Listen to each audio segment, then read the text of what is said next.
இந்த பிரியமானவர்களே, உங்களை மீண்டும் சந்திப்பதிலே பெரும் மகிழ்ச்சி அடைகிறேன். இன்றைக்கு ஒரு புதிய காரியம் என்னன்னா, நான் அநேக பாடல்களை பாடியிருக்கிறேன். ஒரு முறை கேம்ப் பாய்ஸ், பஹ்ரைன் தேசத்தில் நான் 16 ஆண்டுகள் இருந்தனால கேம்ப் பாய்ஸ் ஃப்ரைடேல சர்ச்சுக்கு வராதவங்களுக்காக ஒரு வர்ஷிப் சிடி ஒன்று கிரியேட் பண்ணேன். அப்போ கூட பார்த்து போட்டோம். 15 வருஷத்துக்கு மேலே இருக்கிற சாங் தான் பாட முடியும். அதுக்கு முன்னாடி பாடிட்டீங்கன்னா அது சட்டத்தின்படி குற்றமாக கூட வரும். ஸோ இப்படியே இருக்கும்போது நான் யோசித்தேன். ஒரு நாள் உட்கார்ந்துருந்து பண்ணும்போது திடீரென்று ஒரு பாடல் எனக்குள்ளாய் வந்தது. இந்த 50வது வயதில் நான் கால் எடுத்து வைத்திருக்கிறேன். ஒரே பாடல் மட்டும்தான் ஆண்டவர் கொடுத்திருக்கிறார். அதுல ஒரு ஸ்டான்ஸாக நான் பாட விரும்புகிறேன்.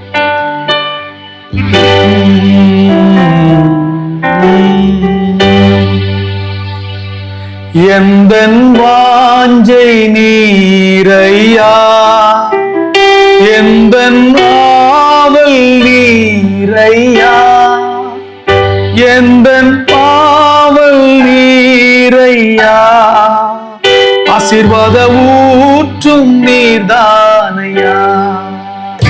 எந்தன் வாஞ்சை நீரையா, எந்தன் ஆவல் நீரையா, எந்தன் தாகம் நீரையா, ஆசீர்வாத ஊற்றும் நீர்தானையா. சேர்ந்து பாடலாமா? எந்தன் வாஞ்சை நீரையா, எந்தன் காவல் நீரையா, எந்தன் தாகம் நீரையா, ஆசீர்வாத ஊற்றும் நீர்தானையா. உம்மை விட்டால் உலகில் வேறொரு தெய்வமுண்டோ? S father. உம்மை விட்டால் உலகில் வேறொரு தெய்வமுண்டோ? வாழ்வு தரும் வசனமெல்லாம் ராஜா உம்மிடம் தான் உண்டு.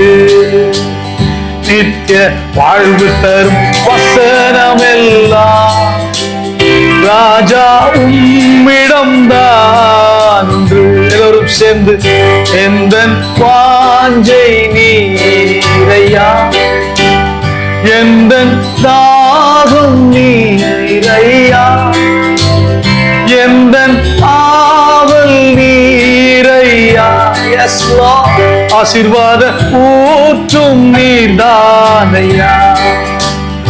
எந்தன் வாஞ்சை நீரையா, எந்தன் ஆவல் நீரையா, எந்தன் தாகம் நீரையா, ஆசீர்வாத ஊற்றும் நீர்தானையா.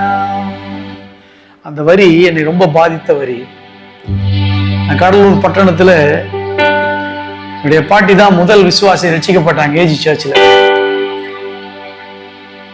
கிருஷ்ணம்மாள், கிருஷ்ணவேணி கிறிஸ்டினாளாக மாறிவிட்டார்கள். அப்படிதான் எங்களுடைய குடும்பத்தினுடைய சரித்திரம். அதுக்கு காரணமானவர் ஜெவமணிதாஸ் என்கிறதான ஒரு போதகர்.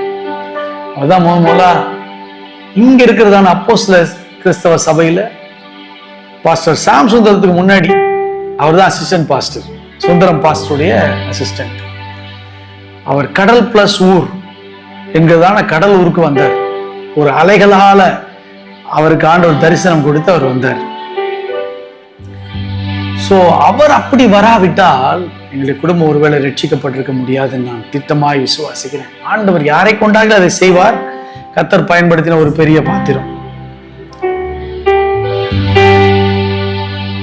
அவர் அடிக்கடியா சொல்லுற ஒரு செய்தி எனக்கு இன்னும் மனதில் இருக்கிறது. நான் சிறிய வயது.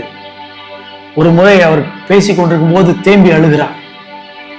என்னன்னு பார்த்தா திரும்ப அந்த வசனத்தை சொல்றாரு. பேதுருவை பார்த்து ஆண்டவர் கேட்கிறாரு, நீங்களும் போய்விட மனதா இருக்கிறீர்களோ? அப்ப பேதுரு சொல்றான், ஆண்டவரே நாங்கள் யார் இடத்துல போவோம் ஆண்டவரே? நித்திய வாழ்வு தரும் வசனம் உம்மிடத்துல இருக்குப்பா. நித்திய ஜீவனே உம்மிடத்துல தான் இருக்கு. What is mean by eternal life? நித்திய ஜீவன். யோவான் 17:3 சொல்லுகிறது, ஒன்றான மெய்த்தேவனாகிய உம்மையும் நீர் அனுப்பினவராகிய இயேசு கிறிஸ்துவையும் அறிவதே நித்திய ஜீவன். எஸ், அறியணும். To know him. யார் அவர்? ஒன்றான மெய்த்தேவன், அவர் அனுப்பினவராகிய இயேசு கிறிஸ்துவை பரிசுத்தாவினுடைய துணையோடு கூட நாம் அறிந்து கொள்கிறோம். அப்பொழுதுதான் நான் நித்திய ஜீவனையே பெற்றுக் கொள்கிறோம். அதை சொல்லும் போது அவர் அழுதுட்டார். சின்ன வயதுல அது எனக்கு மிகுந்த தாக்கத்தை உண்டு பண்ணிடுது. நான் 2 முறை அந்த பேசேஜை வாசிச்சேன் வீட்டுல போய். வாழ்வு தரும் வசனம் உம்மிடத்துல தான் ஆண்டவரே இருக்கு. எங்க வாழ்க்கையே நீங்க தான் ஆண்டவரே. இந்த உலகத்துல மாத்திரமல்ல, நித்தியமாய் நீர் தான். நாங்க யார் இடத்துல போவோம்? அப்படிப்பட்டதான உறவு நம்ம இடத்துல காணப்படுகிறதா? பேதுரு சொன்னானே, அவனை திரும்பவுமாய் விழுந்தவனையும் தூக்கி எடுத்து அவனை பயன்படுத்தினாரே ஆண்டவர்.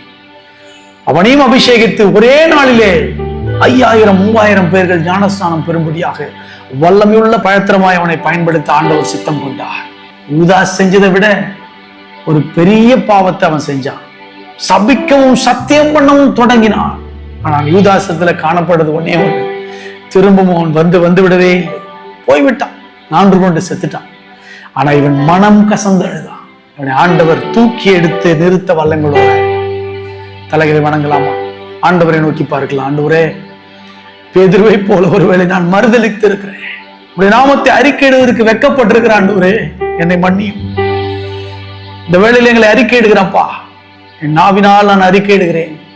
வாழ்வு தரும் வசனம் உம்மிடத்துல தான் இருக்கிறது. நித்திய ஜீவனே நீர்தானே ஆண்டவரே. உம்மை அறிவதே நித்திய ஜீவனே ஆயிற்றே. இந்த வேளையில என்னை ஒப்பு கொடுக்கிறேன் ஆண்டவரே. உம்மை அறிகிற அறிவின் மேன்மைக்காக பவுல் சொன்னது போல லாபமான அனைத்தையும் குப்பையுமாக நஷ்டம் என்று எழுதுகிறேன் சொன்னானே. அப்படிப்பட்ட ஒரு வாஞ்சையை, தாகத்தை எங்களுக்கு தாங்க ஆண்டவரே. நித்திய ஜீவனே நாங்கள் ஆராதிக்கிறோம். ஒரு விஷயம் கூட எங்கள் வாழ்க்கையை பயன்படுத்த நீ சித்தமுள்ளவராக இருக்கிறீர். எங்களை தத்தம் செய்கிறோம். மீட்பர் இயேசுவின் மூலம் ஜெபிக்கிறேன் நல்ல பிதாவே. ஆமென். ஆமென்.